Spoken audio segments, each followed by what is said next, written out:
Nearly 2 years ago, I created a video ranking all of the subway lines in the New York City subway system, and today I'm going to be doing it again. In the time since that video was uploaded, I've learned a lot more about the New York City subway system, understanding a lot more about how operations are handled and the inner workings of the system. So, let's get straight into it and handle the A division. So, with the A division, we're first going to start off with the 1 line. Now, back when I was younger, I used to actually live on the 1 line, and it used to have good frequencies back in the day. However, in recent times, it's been slacking, especially with the fleet shortage at 240th Street Yard. It's a fast station, lots of fast stations on the line, and it's pretty fun to be on, but I don't know, the cars on the line, they're in pretty bad shape, always dirty because 240th Street doesn't have a wash, and I'm just not a fan of the way they are maintaining them. So the 1 would probably usually be an S tier ranking for me, but I'll put it in the A tier for now. If they can get their stuff together and get the 1 back to running every 3 minutes or so and fix up the cars on the line, give them a fresh coat of paint, fix up the traction motors, their gearboxes, all of that, then we would be able to put it in S tier. But at the moment, I don't think it deserves to be an S tier. We're going to throw it in A tier. Moving on to the 2 line right here. The 2 is a decent line, taking it, way too many times. And it doesn't have the best headways, but it does the job somewhat well. However, I will say it is a pain to wait for the 2 on a weekend or during the late nights. Now, when it's part suspended, it's even worse because now it's running up to 148th Street. It has 62s running on it from the 3, not enough cars, and it's not a good day. Now, I do love the 142s from 239th Street Yard. They definitely improve my opinions on the line. They're in great shape and all of that. Sound beautiful. So they definitely make me feel better about the 2, but I don't know, man. When you get into the upper sections of the Bronx, once you pass East 180th, you start getting into the hood. And it's not that good of an experience when you're on the train up there by Allerton or Burke or I think that's 219th up there. Not a great experience. So I'm going to throw the 2 in B tier for now. We might change some of these rankings later on in the video. Moving on to the 3. Now, I used to be a big fan of the 3 line. Y'all might remember in the original ranking video that I did, I think I put the 3 in S tier. I used to be a really big fan of the 3, but now that I've been taking it more and more often, it's not as good as I originally thought. The Red Rocket, I've noticed one of its major issues, which are the horrible headways. Now, one thing I will give the route is it is fast. I will say when you finally catch that 3 train, maybe you're doing a run from 42nd to 72nd, you will move and you will beat a few 1 trains in the process. So I do appreciate that for the 3 line, but usually when I'm on 7th Avenue, it's not the 3 that's coming to save me, it's the 2. The 3 for now is going to have to go in C tier. Now moving on to the Lexington Avenue lines, we got the 4. The 4 is another line I used to be a real big fan of, but with the horrible condition that the 142 and 142As are in running on that 4 line, I'm not a big fan of it anymore, and I blame it mainly on Marshall Yard and their reluctance to send their trains to other yards to get washed. Now every day we see 62s coming from Livonia. We see 142, 142As coming from Mosh, going up to Westchester to go get a wash. Sometimes they go up to 239, but it ain't enough. Those cars are still extremely dirty, and they aren't running in the best condition. You got 142As that screeching extremely bad. Some of them have messed up gearboxes, and their traction motors, you can hear a lot of peaking in the traction motors, and that should not be happening, especially with the age of these cars. So for now, the 4, I'm not going to put it in C tier. It's definitely better than the 3, so I'll put it in B tier for now, and we see where we go from there. Now the 5. The 5 is one of my favorite lines in the system. While sometimes it could be a pain during the weekend since it's probably cut back, usually it's cut back to Bowling Green. That's the normal service, but sometimes they'll get cut back to 180th, or it'll run in 2 sections from like 149 to Bowling Green and then East 180th to Dyer. Those are the weekends that the 5 could be a real pain to take. But other than that, on the weekdays, it's pretty good. It has some of the best announcements in the system, in my honest opinion. I'm a big fan of Jessica's announcements on the Lexington Avenue lines. And I feel like the fives are just, they're nice to listen to. When you're on the train, you're hearing everything properly. You understand where you are, where the train's going. And she has that nice aggressiveness in the announcements on the 5 and the 6 that she ain't really put on the 4 in my opinion. But yeah, even with, Jessica being replaced on the White Plains Road line with Diane Thompson having the announcements all the way up from 3rd Avenue, 149th, all the way up to I think it's East 180th. I still enjoy having this is an Eastchester bound 5 train announcement coming from Jessica. So the 5 is going to go in A tier. It's not an S tier line because you got to think about headways. Now, a lot of people hate the 5 because it's technically a supplemental service, just like the 3. But the 5 serves a much greater purpose than the 3 in my full and honest opinion. It serves more riders, and it gives passengers that 1-seat ride to get up to the White Plains Road line, and the 3 does not do that. The 3 sends you on a little tiny shuttle service from 135th to 148th, and while that is useful, the 5 just has a much greater purpose.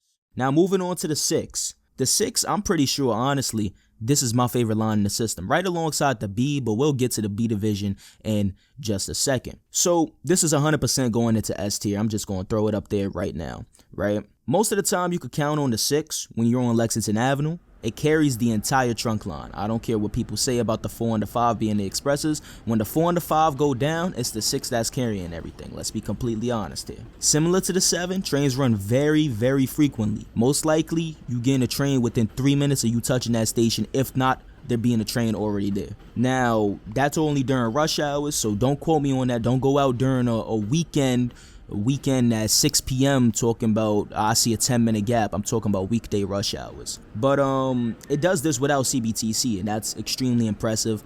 It's mostly de-interlined. It interlines with itself in the Bronx, running that express service, and that's where the main issue comes with the 6. When you get into the Bronx, it goes down from 3 to 4 minute headways, and it starts, having 6 to 7 minutes. Sometimes you'll see an 8-minute gap randomly, and that's because you have to split the frequencies between the express and local. All of those trains that you see in Manhattan, one might be a Parkchester train that's going local, one might be a Pelham Bay train that's going express. And once that hits 3rd Avenue, you got the Pelham Bay trains that's coming every 6 to 7 minutes and the Parkchester trains that's coming every 6-7 minutes. Now, I feel like when a lot of people talk about the 6 line, they fail to acknowledge the good gaps on the line. The first thing they go to is the fact that it's a local service and that it got the oldest cars in the A division right now with the 62As. And yeah, those are valid points, but in my opinion, I feel like you also need to take into account how frequent the line is. Now, a lot of people like the 3, right? But if you put the 6 and the 3 on the same trunk, you would see 3 6 trains come before a 3 train.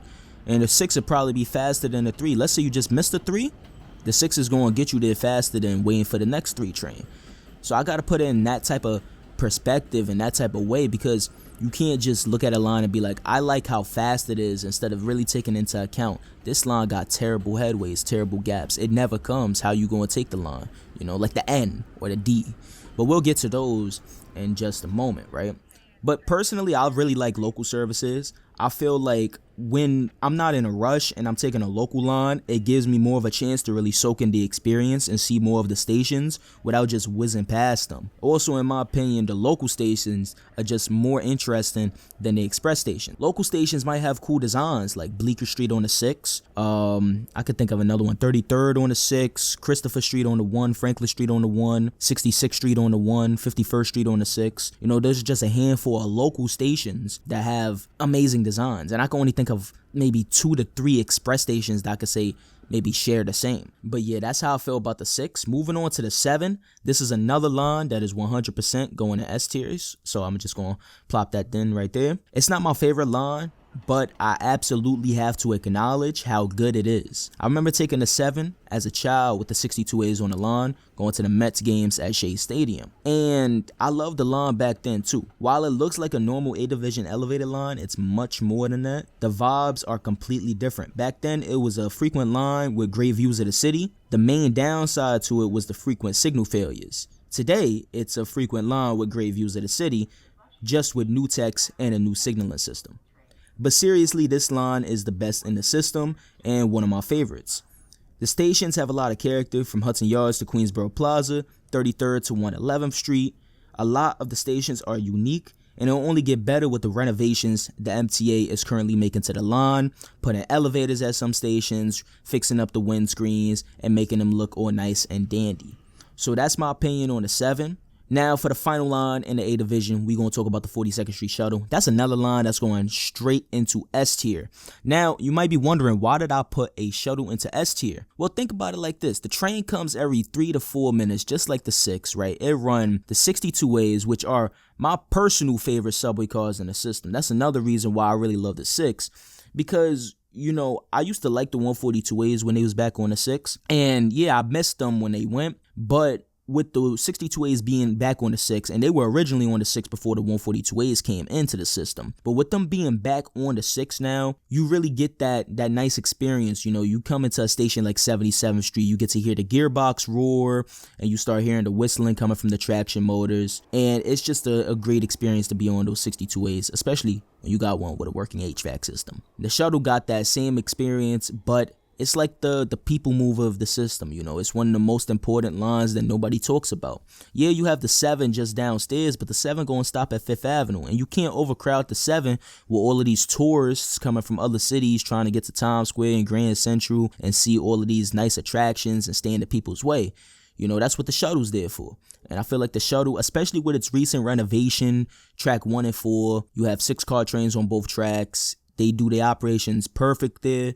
And I really appreciate what the MTA did with the shuttle. Moving on to the B division, we're going to start with the A line. Now, the A is a very, very controversial line. I see a lot of people that love the A and a lot of people that hate the A. I'm in the middle on that. I used to take the A when I used to live near the 1. I used to also live near the A, C, B, and D on St. Nicholas Avenue. We call it St. Nick, though. I remember the A with 160s, 32s, 44, 46, 38s, all of that. I love the fleet variety that I had, and it still has it to this day. Now we got 211, 179, and 46s running on the A. But I feel like, even with that fleet diversity, coming from a passenger perspective, it is not a good line that you want to be waiting for, especially if you in Queens. Like you on the Lefferts line or the Rockaway line, and you're waiting 12 to 20 minutes for a train. And I feel like that's just unacceptable, especially for a train line that has, such high ridership and that people need to rely on so much, especially if you're trying to get to the airport. So I'm going to throw the A into B tier. As much as I love it, it's a great express line. It's fast. It just don't got the headways to really compete with some of the other lines on this list. And the next line that we checking out is the C. The C is like on the same level as the A, in my opinion. The C got worse gaps, but sometimes it could be more valuable than the A. I've seen times where 2 C trains have come before an A train, and it's insane to think about it like that, because the C runs every 8 to 10 minutes, while the A is supposed to run every 5 minutes. But the C really do be holding in, coming in clutch sometimes. And I like the fleet variety that we got on the C right now too. We got 46s, 160s, which used to be on the C, that they just came back from East New York just a few months ago. And we got 179s, which are some of my other favorite subway cars, my favorite new techs in the system at the moment. So I'm going to throw the C right into B tier with the A. Both of them are decent lines. The C will get you to any local station you need to be at on Fulton Street or 8th Avenue. The A, it gets you to Brooklyn and Queens, but both lines might make you wait an eternity for them to come. Now the E, I'm throwing that into A tier, and it has the ability to go into S tier. And let me explain why. I remember when the 32s was running on the E line. I remember when the 160s first started coming in on the E and they started populating the line. I remember how fast it used to be and still is. And it's just a fun line. The announcements are great on it too. And it's one of those lines like an underdog. Like everybody kind of sleeps on the E. Nobody talks about it. Everybody's talking about the 4, or everybody's talking about F or the Q or the L. Nobody talks about the E. The E is a very good line. Comes every 3 to 4 minutes, just like some of the other lines on this list. The only downside to it, in my opinion, is Queens Boulevard CBTC. Once 2 o'clock comes and that signal starts failing at Roosevelt, all hell breaks loose, and the E, F, and R trains are all just sitting there at Queens Plaza waiting for lineup. Moving on to the B division, I gotta take my B line, I gotta put that in S tier. I know it's a supplemental line, right? But the B is just such a fun line to be on. When I was younger, right, and I think this is the reason why I really like the B to this day. When I was younger, I never used to really see the B train. I remember the 40 slants running on the B, but usually I would see the 40 slants on the A or the C, and the B would just be non-existent. Or I'll be on a C train and the B would pass me in the opposite direction. I used to be so upset as a child because I never really got to experience the B, even in Brooklyn. Now that I'm older and I've really started to ride the B a lot recently, it's such a fun line, especially with those R68s and 68As. They got the same motors as the 62As, the Westinghouse 1447Js, and they sound amazing. When you come into a station like Newkirk Plaza and you hear the train roar and then start to whistle down from 45 or 42, however fast it's going into there, it's just an amazing feeling, an amazing experience, and I really enjoy the B. Plus, on those 68s, when you get the nice rocking motion going over the Manhattan Bridge or going down Bryan Express, it's a comforting line to be on, honestly. And during the summer, it's even better, especially if you want to get some clips. So B definitely stay in the S tier. Now the Delta. Ooh, the Delta. This is a very, very controversial line. I used to like the Delta back in the day. However, this line is probably one of the worst lines I have ever seen in the system in terms of headways. Why is it rush hour and you have D trains coming every 10 minutes? That's unacceptable, especially when you have a line that sees such heavy use like 6th Avenue. It's unacceptable for the Delta to be running worse than the Bravo. And the Bravo, the B, is technically the supplemental service. It's unacceptable, but I will give it this thing.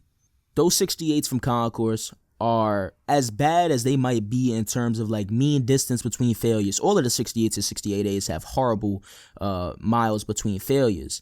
However, the Concourse sets, I noticed a general improvement on those over the Coney Island sets, and I really do appreciate Concourse's maintenance, as mediocre as it might be. But other than that, I guess it's fast if you ever get on it, if it ever shows up. But it's not good enough for me to put in any, normal tier. So right down into C tier with the 3 line.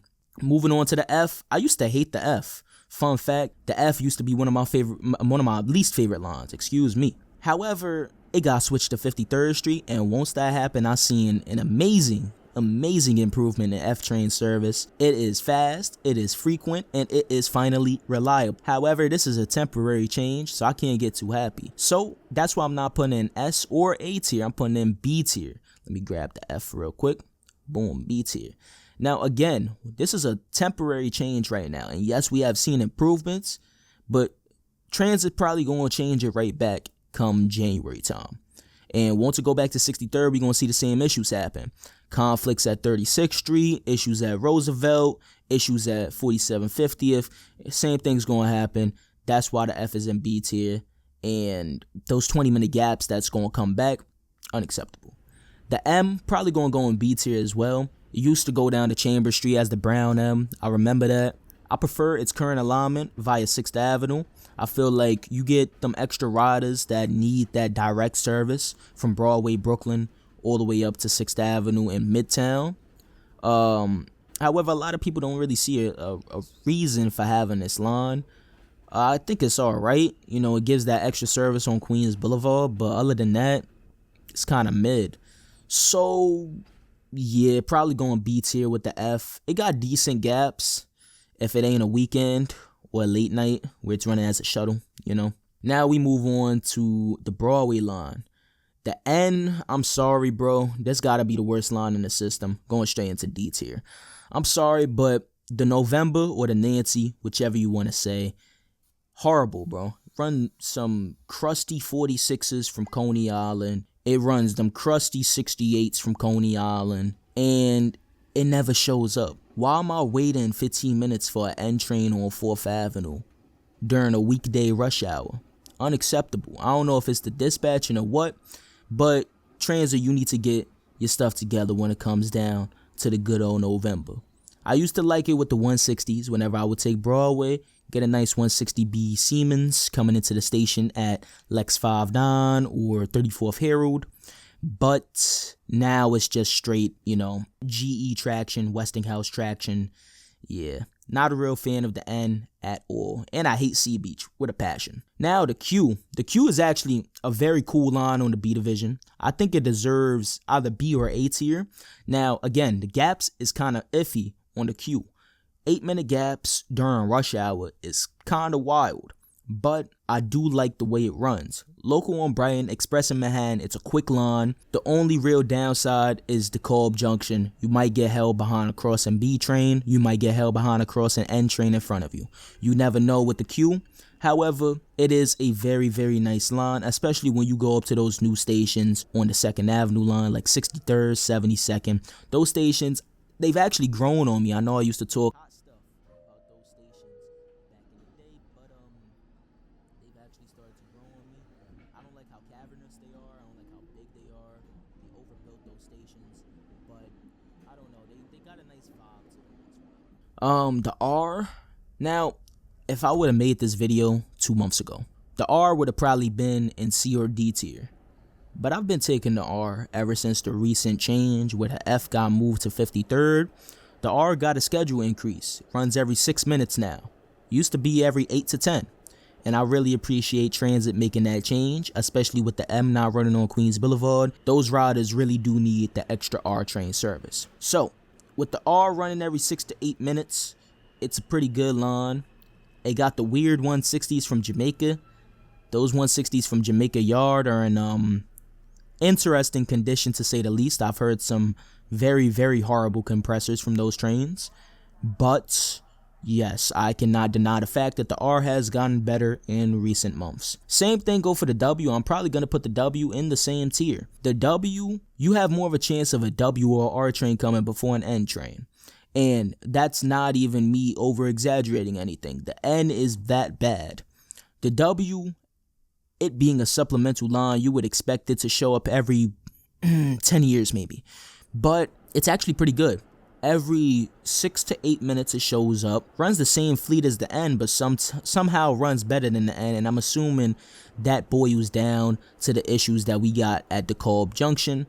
But 2 of the other lines that run through the Cobb, the B and the Q, don't have the same type of issues as the N. Now, don't get me wrong, the B and the Q do have some weird, crazy gaps sometimes, but I've seen it more often on the N, and once again, everybody could have a different experience. You might get excellent luck on the November and only have to wait 3 minutes every time you want to go take it. Whereas me, the last time I was on a November was maybe 2 months ago.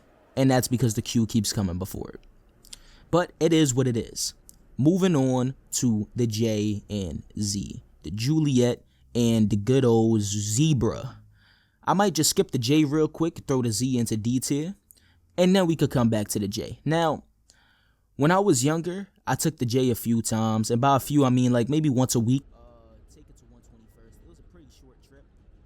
Take the Q44 to Jamaica Center, or take the 6 to the E to Jamaica Center. And I would get on the J to 121st Street. When the J wasn't running, I would use the Q56 bus. The J, I remember it with R42s, R32s, 143s, 160s, and I remember when the 179s came in on the J. I even remember when those R42s still had some L train signs on the front, back, and the side row signs because conductors, operators got too lazy and didn't want to change them. Or you got the stupid kids that want to change them while the train's on the road. The J's all right. Horrible gaps. I will say that. We're going to put that out there right now. J has horrible, absolutely horrible gaps.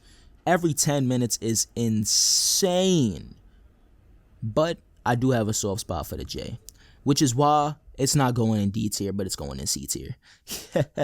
I'm sorry, man. When you have a line that's running every 10 minutes, I'm sorry, I just can't get behind that. Moving on to the good old Gulf, the G. The Gulf, I didn't used to like it, but it's a pretty good line with the 160s. Those operators move it, especially on the weekends with OPTO. So the G will probably go into B tier. It's a pretty decent line. The gaps are abysmal. but I see improvements. I see, the potential for improvements. Maybe with CBTC, we'll see the Gulf running 12 trains per hour or every 6 minutes or so. It has room to improve, but I don't see transit trying to take any meaningful steps to really get the line to where it needs to be. But we'll have to wait and see. Until then, it could be in B tier. I don't mind the Gulf. I don't mind taking it. It's a cool line. The short trains really piss me off, because if you are coming from an entrance or exit that's all the way at the back or something like that, you have to run. But it's alright. We're gonna move to the Lima now. The L, probably a S tier line, honestly. Second best in the system, in my full and honest opinion. Yes, it only has 2 tracks. Yes, if something happens on the line, everything gets messed up. But it has good working CBTC. I mean, the stations are pretty boring from, I think that's Bedford, all the way to Broadway Junction. But I guess 8th Avenue is cool, 6th Avenue is cool. Atlantic and Broadway Junctions are cool. Livonia Avenue is pretty cool. So yeah, those are pretty nice stations. And finally, we on to the 2 shuttles. Now the Franklin shuttle, I'll probably throw that in C tier or B tier, because it serves its purpose, runs every 10 minutes, and it's a consistent 10 minutes. Even during late nights, it runs every 10 minutes. So that's a pretty good thing. But there's nothing interesting about it. The history's cool, but other than that, the stations are pretty boring. You got Franklin and Nostrand, which is boring. It just got an escalator. You got Park Place, which is boring. You got Botanic Gardens, which is the only cool station there. And then you got Prospect Park, which is also pretty boring. The only station I'd say is pretty cool is Dean Street, but it's not even there anymore. You could kind of just see the little remains and the little trestle it used to be on. Other than that, the Frankie's not really all that. It's alright. And for the Rockaway shuttle, that's going in C tier. I like the change that they made, putting 179s on it instead of the usual 46. I appreciate that, but it's still a horrible line. It runs every 20 minutes, which is unacceptable. But what can you do? It's a shuttle train. And we have the Staten Island Railway. I don't know why this is on the tier list. I didn't create this. I just found this on Tier Maker. But Staten Island, I'll throw that no, actually, that goes in B tier. The gaps are abysmal, but they're getting 211s, and I have faith that they'll improve. I really don't have anything to say about Staten Island, because I really could not care less about Staten Island. The T, sure, we'll throw that in D tier, just to get everything off of the screen. So, once again, please remember, all of these are my opinions, right? Everybody's subject to their own opinion, but please take into account when you rake in lines, you can't just think about what the line that you live on. So please take into account all of the extra stuff when you ranking a line or when you're trying to debate with somebody. And again, these are my opinions. You subject to your own opinion. Tell me your thoughts down in the comment section. Be respectful and consider joining my Discord server. Link in the description. If you want to have more of these types of conversations about the different lines in the system, what's better than what, and what they could do better in the future. And until next time, peace.